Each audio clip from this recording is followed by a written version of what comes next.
안녕하세요. 오늘도 사연살롱을 찾아주셔서 감사합니다. 주변에 보면 집의 가정환경에 불만을 갖고 사는 사람들이 꽤 많더라고요. 폭력적인 부모님이 계시다거나 아니면 부모님이 아예 이혼을 하셨다거나 형제들 간 사이가 좋지 않아 연락을 끊고 산다는 사람들 등등 말이에요.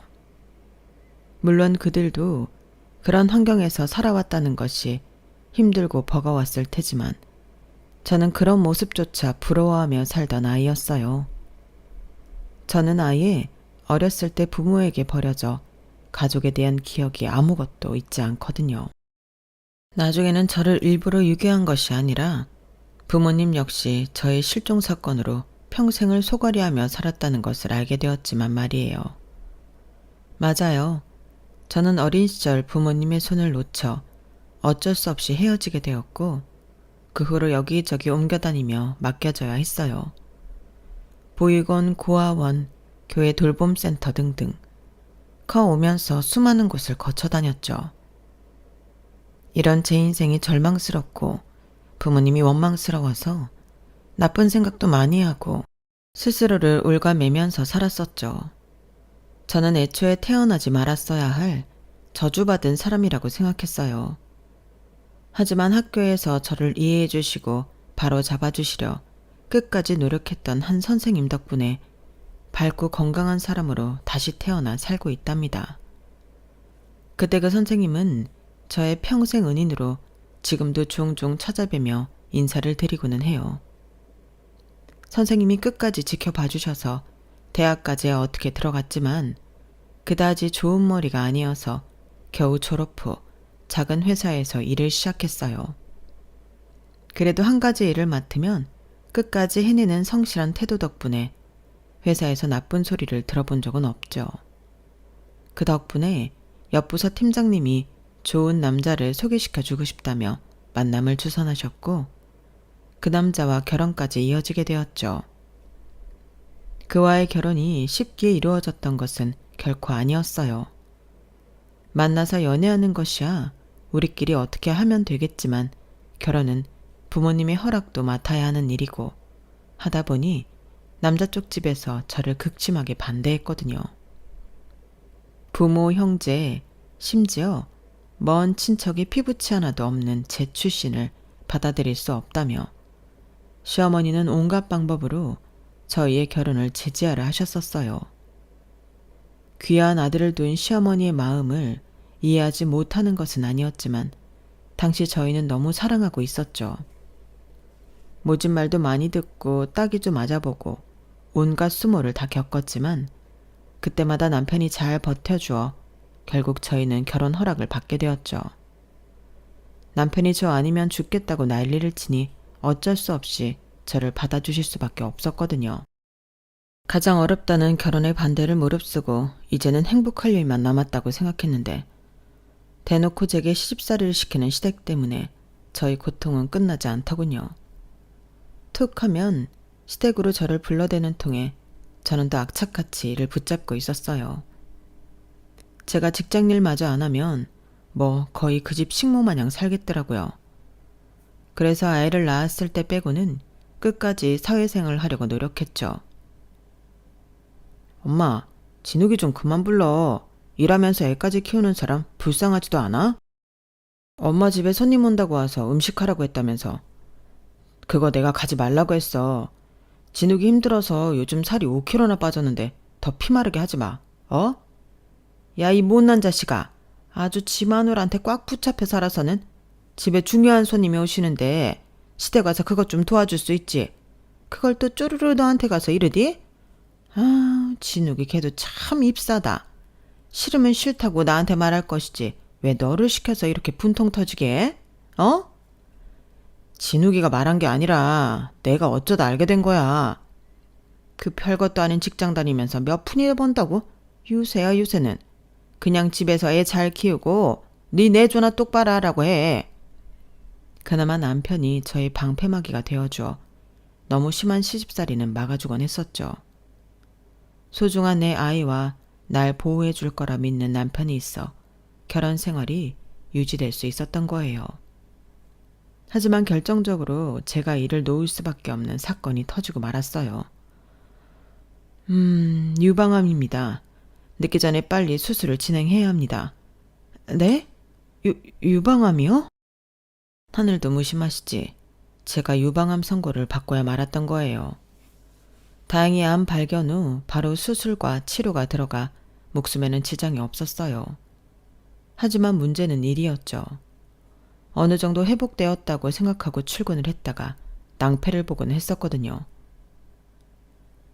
진욱씨, 내가 진욱씨 아프고 또 그 큰 수술도 견디고 나와서 다시 시작하는 건 정말 존경스럽고 칭찬하는데 요즘 따라 실수가 너무 많아서 나도 곤란하네. 내가 막아주는데도 한계가 있어. 그렇게 힘들면 그냥 쉬는 게 좋지 않을까? 암 수술 후 제 체력과 집중력은 급속도로 저하되어 정상적인 생활이 어려웠어요. 나름 잘 해보겠다고 노력했지만 툭하면 터지는 실수에 저를 좋아하던 팀원들도 난색을 표하곤 했죠.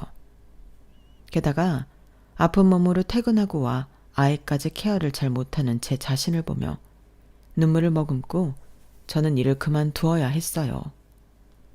더 이상 다른 사람들에게 피해를 주는 사람으로 전락하고 싶진 않았어요. 저희 퇴사 소식을 들은 시몬은 놀리듯이 말하더군요. 그 이름도 없는 조그마한 회사 아구로바구로 다니더니 왜 계속 잘 다녀서 건물이라도 하나 산 다음에 그만두지 그러니? 세상에, 그런 아무나 막 들어가는 회사에서도 잘리면 넌 도대체 어디에 쓸모가 있다는 뜻인 거니? 잘린 게 아니라 체력 때문에 너무 힘들어서 제가 그만둔 거예요. 아유, 뭐 그만뒀든 잘렸든 이제 할 말이야 많겠지.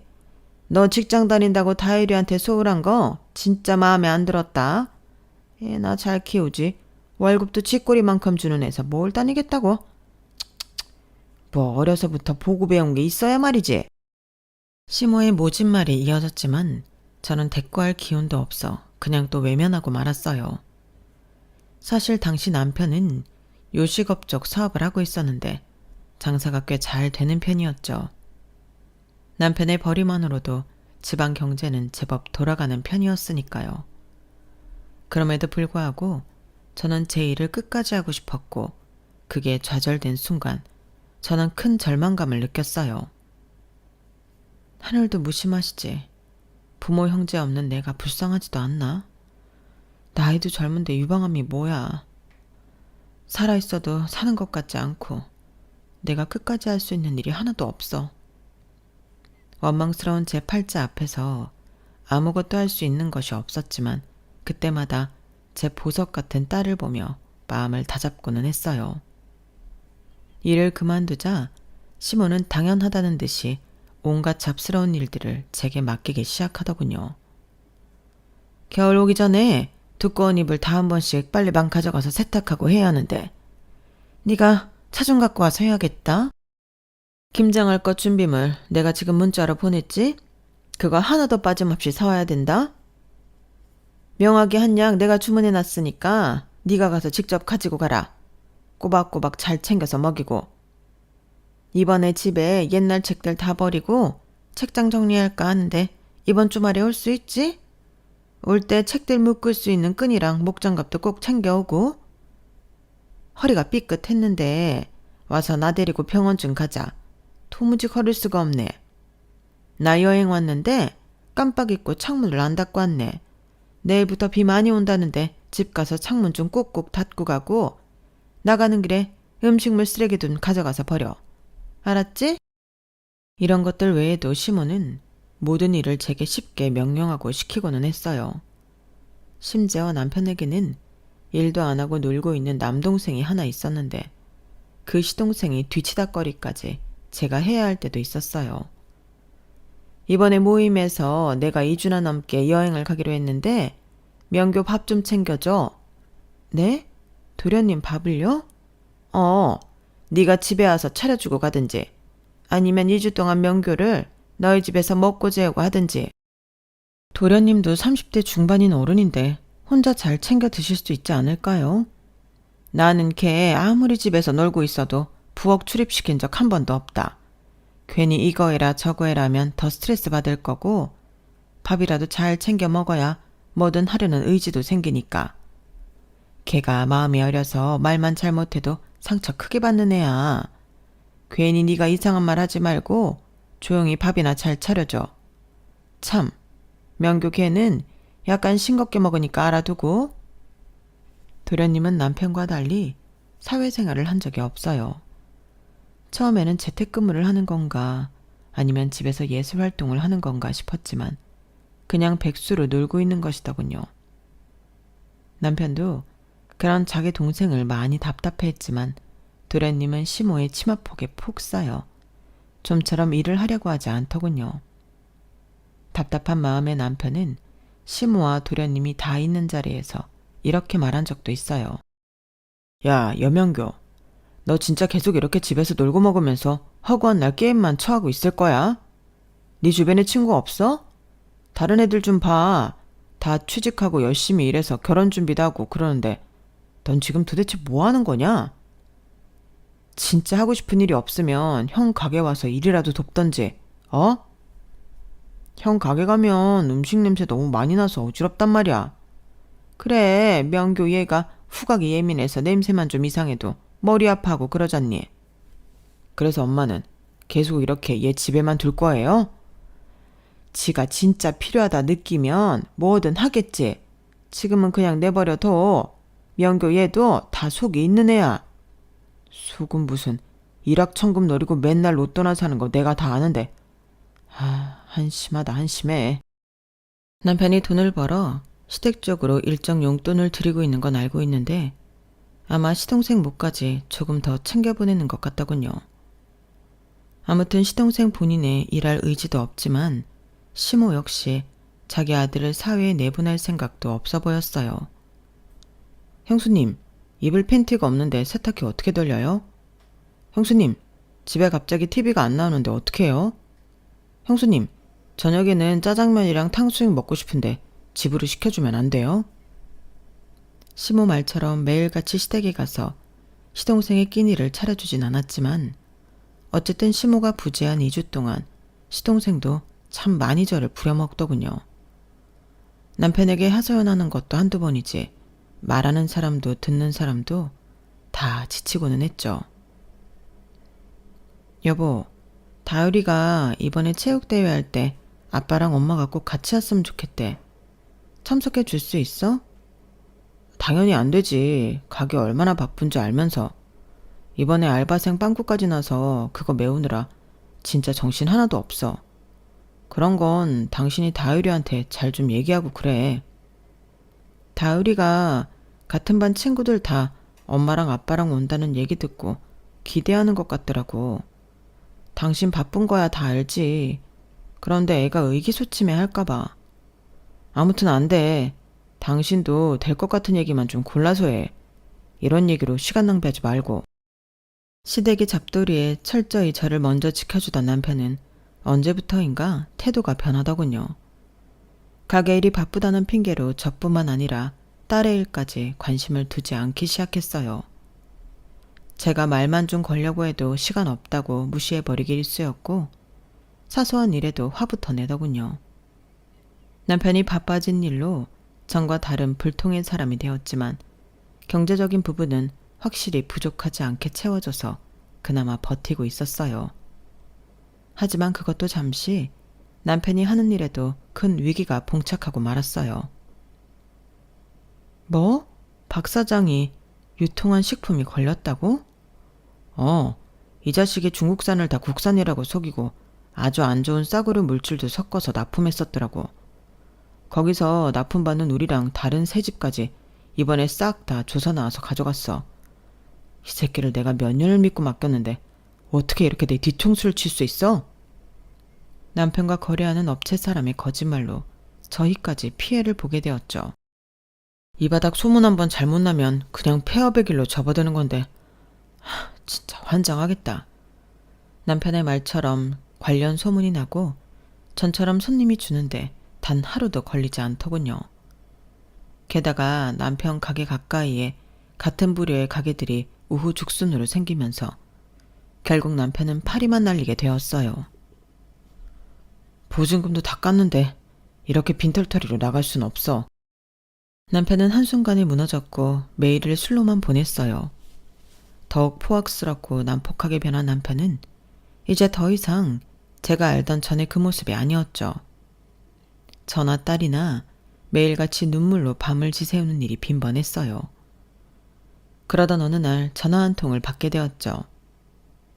임진욱 씨인가요? 여기 실종 가족찾기 본부입니다. 예전에 저희에게 맡기신 DNA 일치자가 나타나셔서요. 오셔서 직접 확인해 주셨으면 합니다. 정말 생각도 못한 일이었죠. 기술이 발전하고 혹시나 하는 마음에 제 DNA를 관련 기관에 남겨놓았고 저와 일치하는 사람을 발견했다는 전화를 받고 가슴이 터질 것 같았어요. 왜 지금에서야 나타난 거지? 예전에 날 버린 게 너무 미안해서? 내가 가족을 만나게 된다면 난 무슨 말부터 해야 하지? 기분이 좋은데 또 슬프기도 하고 이게 도대체 무슨 감정이지? 얼마 후 저는 제 DNA와 일치한다는 장본인을 만났어요. 세월이 오래 지났지만 묘하게 저와 비슷한 느낌을 풍기는 한 늙은 여인이 저를 기다리고 있더군요. 진호가, 우리 진옥이 드디어 만나는구나. 늙은 여인은 저를 와락 껴안고 눈물부터 터뜨렸어요. 진호가, 엄마가 미안해. 이제야 널 찾은 엄마를 용서해줘. 정말 너무 미안해. 어쩜 좋지? 이렇게 오랜 세월 우리 딸을 못 보고 살다니. 제 엄마라고 하는 늙은 여인에게 저는 놀랄만한 이야기를 많이 들었어요. 네 이름은 임진욱이야. 진욱이 아니고 진짜 옥처럼 귀한 딸이라고 내가 직접 지은 이름이야. 전 지금까지 제 이름이 진욱인 줄 알았어요. 내 귀한 딸 진욱아. 저를 왜 버리신 건가요? 버리다니. 내가 널 왜 버려? 그럼 널 잃어버린 거야. 주말에 널 데리고 아빠랑 놀러 나갔다가 손을 놓치고 말았는데 아무리 찾아도 찾을 수가 없더라. 경찰서에 신고해도 네 털끝 하나 못 찾더라고. 네 아빠는 너를 찾으려고 전국 팔도 안 뒤진 곳이 없단다. 결국 널 찾지 못했다는 죄책감과 스트레스가 너무 컸는지 갑자기 그냥 세상을 떠나버렸어. 세상에나 아빠가요? 그래, 우린 널 버린 것이 아니야. 널 잃어버린 거야. 우린 40년이나 고통과 괴로움 속에 살고 있었어. 나는 그래도 내가 죽기 전에 너를 꼭 만날 수 있다는 희망을 놓지 않고 열심히 살았어. 언젠가 만날 내 딸을 위해 하루하루 소중하게 더 미친 듯이 열심히 살았단다. 드디어 소원이 이루어지는 날이 오는구나. 엄마는 제 손을 놓지 못하고 계속 눈물만 흘리셨어요. 이제야 부모님이 저를 버린 것이 아니라 잃어버렸고 그것도 그동안 저를 찾고 있었다는 사실을 알고 나니 저 역시 너무 괴로워 견딜 수가 없더군요. 난 버려진 것이 아니었어. 그동안 세상에 퓨비치 하나 없이 버려진 인생이라고 얼마나 힘들어하면서 살았는데 내가 더 미안해요, 엄마. 지금까지 엄마랑 아빠를 오해하며 살아왔어요. 괜찮아. 다 우리 잘못이야. 어디서 어떻게 큰 거니? 그래도 이렇게 살아있어줘서 고마워. 진호가, 내 딸. 꿈을 꾸는 것 같았어요. 내 혈육인 엄마를 죽기 전에 만나다니. 시간이 지났지만 살아계신 엄마의 손을 잡아볼 수 있다니. 엄마와 저는 밀린 40년간의 이야기 보따리를 풀어놓느라 시간 가는 줄도 몰랐죠. 어제도 만나고 오늘도 만나고 내일도 만나고 매일매일 만났어요. 만나서도 계속 손을 놓지 않고 얼굴을 쓰다듬으며 이야기를 했어요. 우리 딸이 이렇게 다 커서 결혼도 하고 애도 낳았구나. 너무 기특하고 장하다. 유방암 수술한 건 괜찮고? 처음보다는 많이 좋아졌어요. 체력이 너무 바닥을 쳐서 운동도 다시 시작하고 할 수 있는 건 다 했어요. 지금 그래도 많이 회복한 편이에요. 그래, 큰 수술 한번 하면 몸이 회복되는데 꽤 시간이 걸리더라. 그래도 이렇게 잘 살아 있어줘서 고마워. 엄마는 남편을 만나고도 손을 꼭 잡고 이야기했어요. 우리 진옥이랑 잘 살아줘서 고마워요. 예쁜 손녀도 낳고. 세상에 혼자가 되어버린 우리 진옥이 옆에 나타나 나 대신 있어줘서 정말 너무 고마워요. 아닙니다.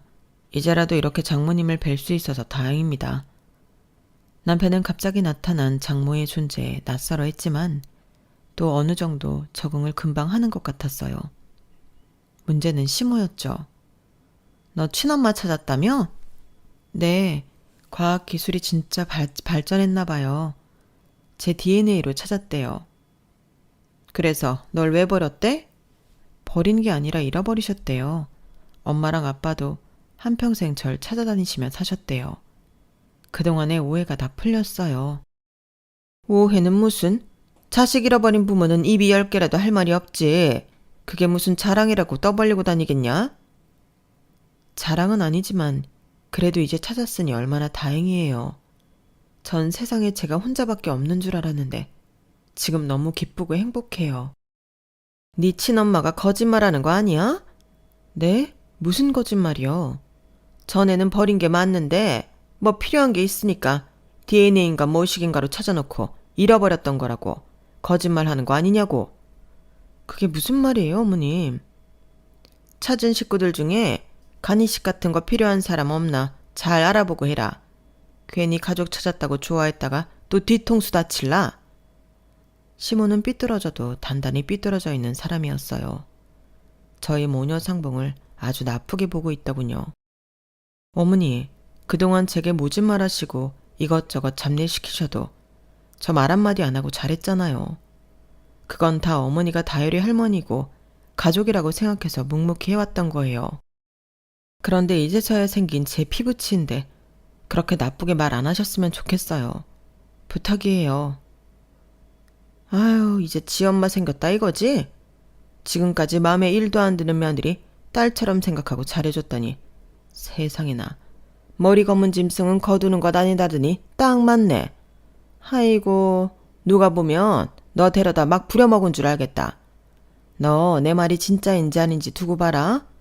네 친엄마가 이제서야 널 찾은 진짜 이유가 있을 게다.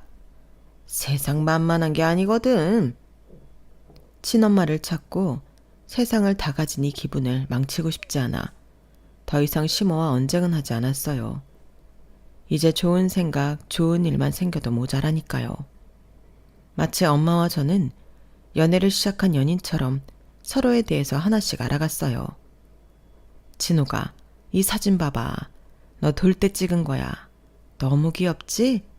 이때는 네 아빠랑 완전 판박이었는데 크니까 나를 더 많이 닮은 것 같네. 와, 나 돌잔치도 했었구나. 이런 건 상상도 못했었어요. 당연하지. 우리 딸 돌잔치도 해주고 다 해줬었지. 네가 내 뱃속에 있을 땐 말이야. 얼마나 발로 배를 차던지 내가 걷다가 픽픽 주저앉을 정도였다니까. 진짜요? 내가 그랬다고? 그래서 우리는 축구선수 하나 나오겠다 했었다니까.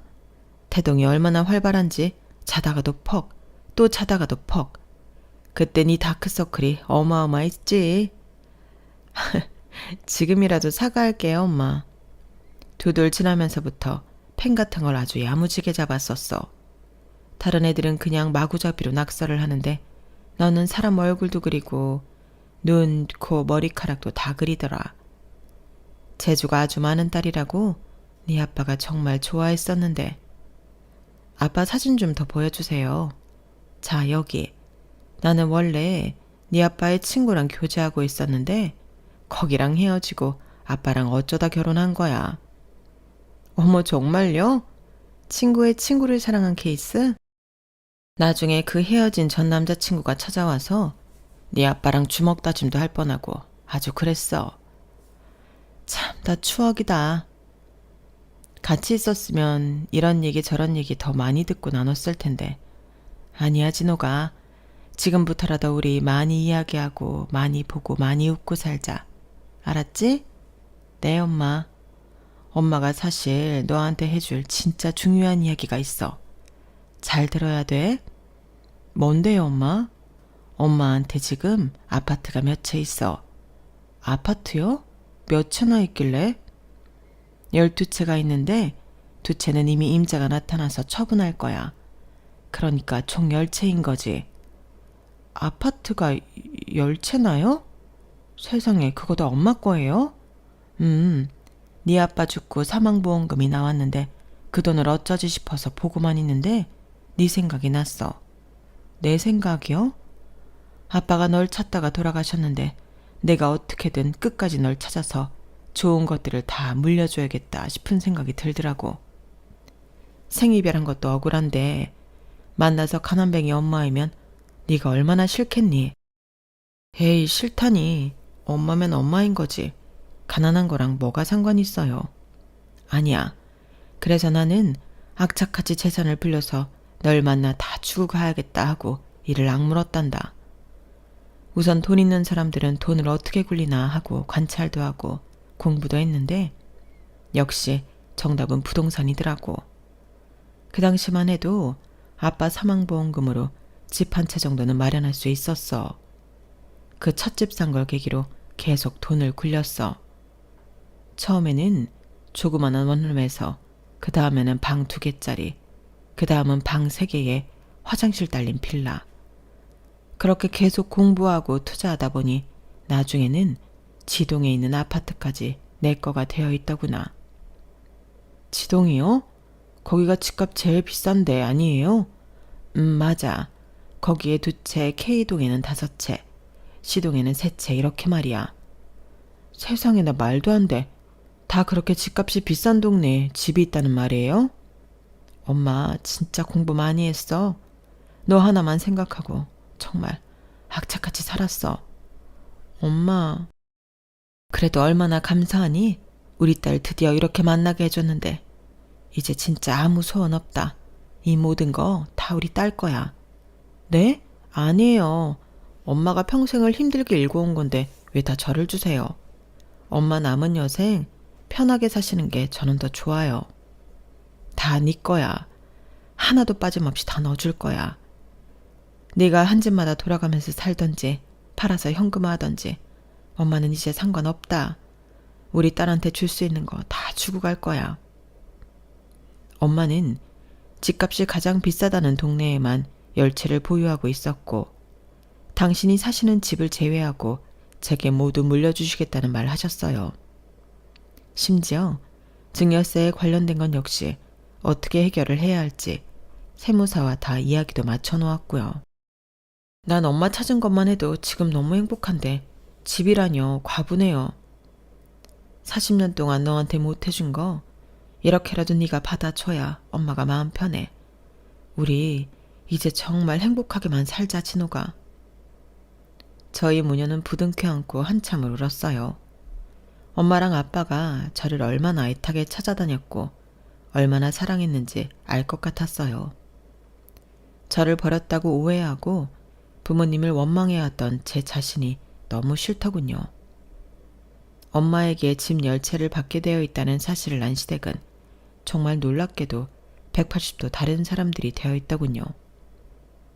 진호가, 사부인 잘 계시지? 사부인? 아, 저희 엄마요? 네, 잘 계세요. 사부인이 나한테 시간을 조금 내어주실 수 있을까? 그래도 사돈지간인데 직접 찾아뵙고 식사 대접이라도 하는 게 맞다 싶어서. 우리 집에 이렇게 예쁘고 착한 진욱이를 낳고 보내주셨는데 감사 인사를 전해야겠어. 정작 엄마 당신은 40년 동안 널 못 보고 사셨으니까 이게 얼마나 가슴 찢어지는 일이니? 나는 요즘 너랑 사돈 생각하면 밤에 잠이 안 와. 어떻게 그렇게 모녀를 생이별하게 만들었는지 참 세상도 모질구나 싶다니까. 그렇게 원망스럽다가도 또 이렇게 다시 만나서 좋은 선물도 주시고 복도 가져다 주시고. 나는 진욱이 네가 처음부터 잘 될 줄 알아봤어. 너는 눈빛부터가 아주 다른 애였거든. 내 며느리가 될 거라고 나는 확신했었지? 네? 어머니, 저 결혼할 때 따귀까지 때려가면서 반대하셨었잖아요. 저는 수화기 너머로 부드럽게 바뀐 시모의 목소리와 말도 안 되는 거짓말을 듣고 웃음이 삐질삐질 새어나오는 것을 참느라 아주 힘들었어요. 딱이라니. 너 사부인한테 그런 말은 안 했지? 나 너 때린 적 없다. 다만 네가 우리 식구가 되기 전에 자만하지 않고 정직한 마음을 다잡고 왔으면 해서 널 몇 번 꾸짖은 적은 있지만 그것도 다 너 잘되라고 어른인 내가 모질게 좀 한 거지. 아, 저 잘되라고 모질게 하신 거였구나. 제가 어려서 어머님의 그 깊은 뜻을 몰랐네요. 그러니까 사부인이랑 한번 식사 자리 좀 만들렴. 나도 이것저것 할 말이 많아. 좋은 선물도 많이 주셨는데 감사하기도 하고. 선물이요? 아무튼 사부인께 말씀 꼭 전하고 시간 언제가 괜찮으신지 나한테 말해주렴. 시모의 달라진 태도에 저는 질색팔색을 하고 전화를 끊었어요. 더 웃긴 건 남편이었죠. 하루는 남편이 정장을 빼입고 나타나서는 제게 말하더군요. 내가 다시 재기할 수 있게 도와줘서 고마워. 재기? 무슨 말이야? 역시 당신밖에 없어. 나 가게 망하고 한동안 정신 못 차리고 있었잖아. 그런데 이렇게 당신, 정확히 말하자면 우리 존경하는 장모님이 내게 다시 한번 기회를 주셨잖아. 나 이번에 하는 일은 정말 잘할게. 이제 아무도 안 믿고 우리 식구, 우리 가족만 믿고 내 손으로 하나하나 다 해 나갈게. 그래서 내가 생각한 새 사업이 뭐냐면, 당신 무슨 말이야? 엄마랑 내가 당신한테 무슨 기회를 줬다고? 장모님이 주시는 그 많은 집 다 어떻게 하려고? 어느 정도는 팔아서 이제 내가 다시 일어설 수 있게 도와줘야지. 우린 한 가족이니까. 그치? 저는 코웃음밖에 안 나오더군요. 엄마의 재산이 아주 큰 능력을 발휘하는 것 같더군요. 아직 받지도 않았어. 그리고 받아도 난 당신 사업 다시 시작하는데 준다는 말 한 적도 없어. 김칫국 마시지 마. 뭐?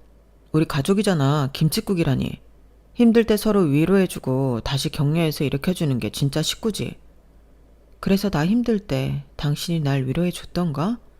당신 힘들 때? 난 항상 옆에 있어줬지. 입에 침 발랐어? 나도 힘들었잖아. 가장으로서 무너졌는데 나도 얼마나 죽고 싶었다고. 당신이 이해 좀 해줘라. 아무튼 설레발 치지 마. 나는 아직 엄마 재산에 욕심 1도 없어. 난 그냥 엄마가 있어서 좋은 것뿐이야. 알지. 나도 알지. 장모님 뭐 좋아하시지? 내가 뭐 좀 사갈까? 남편 역시 어떻게든 빌붙을 생각으로 가득 차 있더군요. 그동안 가장으로 우리 가족을 부양해 준 것은 너무 고맙지만 하루아침에 달라진 태도는 정말 구역질나게 싫었어요. 다른 일은 다 제쳐두고 저는 이제 엄마와 행복할 일만 남았다고 생각했어요. 하지만 저는 그런 행운마저 빼앗겨 버렸죠. 네? 저희 엄마가요? 지금 당장 갈게요. 응급실에 도착해보니 엄마 몸에는 여러 호스가 연결되어 있었고 눈은 굳게 감겨있더군요. 엄마 안 돼. 우리가 어떻게 만났는데. 이렇게 가면 안 돼, 엄마. 눈 좀 떠봐. 진옥이 왔어. 엄마. 저는 누워있는 엄마를 붙잡고 한참을 오열했어요. 아무리 불러도 엄마는 눈을 뜨지 않더군요. 오전 8시 40분 유하수님이 사망하셨습니다. 갑작스러운 뇌출혈로 제대로 손 써보지 못하고 그렇게 엄마는 다시 제 곁을 떠나고 말았어요. 잃어버린 엄마와 재회한 지 딱 3년 만에 벌어진 일이었죠. 우리 모녀가 전생에 뭘 얼마나 잘못했는지 몰라도 이번 생이 너무 가혹하더군요.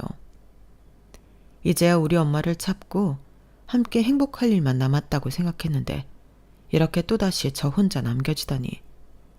눈을 뜨고 있어도 믿어지지 않았어요. 엄마의 영정사진 앞에서 기절하고 또 기절하길 반복했죠. 엄마 돌아와줘. 엄마만 돌아와주면 나 진짜 아무것도 필요 없어. 엄마랑 손잡고 시장 가고 따뜻한 밥 먹고 같이 찜질방 가서 등도 밀어주고. 내가 원한 건 진짜 이런 거였는데 왜 벌써 간 거야? 왜 그렇게 빨리 간 거야? 세상이 원망스럽고 살고 싶다는 생각이 좀처럼 들지 않았어요. 그때 제 옆에 있는 딸이 저를 꼭 안아주더군요. 엄마, 내가 있잖아. 내가 엄마 지켜줄게. 너무 울지 마. 슬픔에 가려져 보지 못한 제 딸이 큰 눈으로 저를 쳐다보고 있었어요. 우리 다율이 고마워. 다율이 덕분에 엄마가 다시 힘을 내서 살아볼게. 우리 딸 고마워. 저는 힘껏 딸을 안고 다시 살아갈 의지를 다졌어요. 장례가 끝난 뒤에도 한동안 힘들기는 했지만 최대한 슬픔에 묻혀 지내지 않으려 노력했어요. 시간이 지나 엄마가 제게 주기로 한 아파트 열채 일도 마무리가 되었죠. 그 사이에 저도 세무사나 자산관리사와 많은 이야기를 나누었어요. 그날 저녁 남편이 문자 하나를 보냈더군요. H호텔로 7시까지 와. 당신 위해서 내가 저녁을 준비했어. 생전 제 생일에 미역국 한번 끓여준 적 없던 남편이 제게 저녁을 사주겠다며 비싸고 유명한 호텔로 부르더군요. 어머님이랑 도련님도 계셨네요? 우리 진욱이 얼굴이 아주 반쪽이 됐네. 세상에나. 그러게. 형수님, 살 빠지니까 완전 더 예뻐요. 연예인 같은데요? 아니에요, 무슨. 그런데 여기는 다들 어쩐 일이세요? 잠깐만 기다려봐. 10초 정도 사라졌던 남편은 커튼 뒤에서 케이크에 초를 꽂아서 나타나더군요. 생일 축하합니다, 우리 와이프. 내 생일이었나? 응, 그것 봐. 당신 생일도 까먹으면서까지 살면 어떡해. 오늘 맘껏 즐겨. 알았지? 생일 축하한다, 우리 며느리. 생일 축하해요, 형수님. 시댁 식구들은 폭주가 팡파레를 터뜨리고 난리도 아니더군요. 사실이었어요. 저는 제 생일도 잊고 살 만큼 정신이 없었어요. 알았다 해도 이렇게 생일을 챙길 생각도 없기는 했지만 말이에요. 엄마 돌아가신 지 아직 반년도 안 돼서 내가 이렇게 생일을 챙기는 게 맞나 모르겠네. 산 사람은 살아야지 뭔 소리야, 진우가. 많이 먹어. 알았지? 특히나 기분 좋아 보이는 시모는 끊임없이 제 앞으로 음식을 날라다 주더군요. 식사가 어느 정도 끝났을 무렵 시모가 드디어 본론을 꺼내놓더군요. 예, 진우가. 그 사부인이 남기신 아파트는 어떻게 잘 있는 거지? 네? 세상 물정을 모르는 우리 진욱이가 그걸 다 어떻게 관리하나 걱정되어서 말이야. 그래서 하는 말인데 그거 K동에 있는 팰리스 말이야. 제일 높은 층수로 된 거.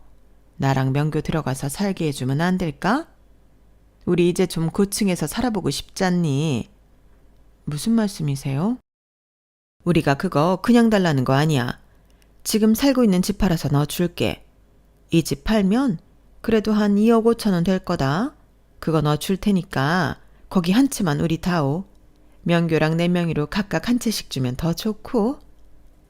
벌써 집을 가진 듯 기뻐 죽는 시모의 얼굴을 저는 어이없이 바라보았어요. 시동생도 옆에서 한마디 거들더군요. 제가 역시 복이 좀 있는 놈인가 봐요. 형수님 같은 분이랑 가족 되려고 그동안 그렇게 일이 안 들어왔나 봐요. 그런데 왠지 그 집에 들어가 살면 앞으로 일도 술술 풀릴 것 같은 느낌적인 느낌이랄까? 벌써 고맙습니다, 형수님. 사랑합니다, 형수님. 냅다 절부터 하는 시동생을 보며 어이없어 하고 있었죠. 진우가, 장모님은 돌아가셨지만 내가 있잖아. 그리고 우리 귀여운 딸이 있잖아. 우리가 이제 진짜 가족이야. 죽을 때까지 내 옆에서 너랑 다율이 지켜줄게. 나는 우리 집 가장이니까. 그런데 우리는 시동으로 갈 거야? 아니면 쥐동으로 갈 거야? 거기 둘 다 환경이 나쁘지 않은데 새로 사업 시작하려면 아무래도 쥐동이 낫겠지. 거기가 그래도 아주 약간 더 고급 동네잖아. 내가 가서 무슨 사업할지 구상도 다 해놨어. 자, 들어봐. 남편은 제 앞에 PPT까지 준비해서 일장 연설을 늘어놓더군요. 저는 너무 황당하고 기가 막혀서 내용은 하나도 들어오지 않고 그 세 사람이 하는 짓만 넋놓고 보고 있었어요. 그러니까 우리 셋이 살 집 하나, 엄마 하나, 명교 하나 이렇게 하고 나머지 7채는 팔까? 아니면 2채 정도 더 남겨놓을까? 전세를 놔도 되고 월세를 놔도 되고. 고민이네. 아니면 다 팔고 현금화해서 우리 삐까번쩍한 건물을 하나 살까? 당신은 어떤 게 좋은 것 같아? 여기서 그만두는 게 좋을 것 같아. 어? 뭘 그만둬? 당신과의 결혼 생활. 어? 그게 무슨 소리야? 결혼 생활을 그만두다니. 나랑 이혼하겠단 소리야? 당신이랑 이혼하고 여기 있는 이 악마 같은 아줌마랑 능력이나 의지라고는 눈꼽만큼도 없는 네 동생이랑 다 헤어지겠다고. 뭐? 너 말 다 했니? 악마 같은? 뭐? 능력이 없어? 네, 아줌마. 이제 다 확실히 알겠네요. 당신들 진짜 쓰레기야. 야, 너 말 조심해. 우리 엄마 장례식 때 그렇게 셋이 모여서 낄낄거리고 쑥덕거렸던 이유 이제 다 알겠어. 나 아직 우리 엄마 돌아가신 거 적응도 안 됐어. 그런데 이렇게 호텔까지 빌려서 내 생일을 위장해 파티까지 해? 다 너 위해서 그런 거지. 언제까지 그렇게 살 거야? 내 슬픔은 내가 알아서 삭히게 둬. 이런 재산 축낼 계획으로 속이나 뒤집지 말고. 재산을 축내다니. 다 같이 잘 먹고 잘 살아보자는 거잖아. 처음부터 내가 이 집 식구였던 적이 있었나? 난 그냥 식모고 깍두기 같은 사람 아니었나? 그래도 당신은 다를 줄 알았어. 그런데 다 똑같아. 제밥에나 관심이 있는 사람들이었네. 다들 알아서 잘 살아. 나 괴롭히지 말고. 저는 그 길로 아이를 데리고 그 집을 나왔어요. 바로 가장 좋은 변호사를 고용해 이혼까지 갔고요. 그 사람들이 한 번이라도 저를 가족이라고 생각했던 적이 과연 있을까요? 그랬다면 엄마가 돌아가셨을 때 제 손을 잡고 위로해주고 아픔을 함께 해주지 않았을까요? 엄마가 돌아가시는 순간부터 이런 계획을 짜고 있었을 그들을 생각하니 아직도 머리가 쭈뼛거리네요. 저는 저희 딸과 새롭게 시작할 준비를 하고 있어요. 하늘에서도 엄마 아빠가 저를 지켜보고 응원해 주셨으면 좋겠어요. 엄마 아빠 고마워요. 사랑해요.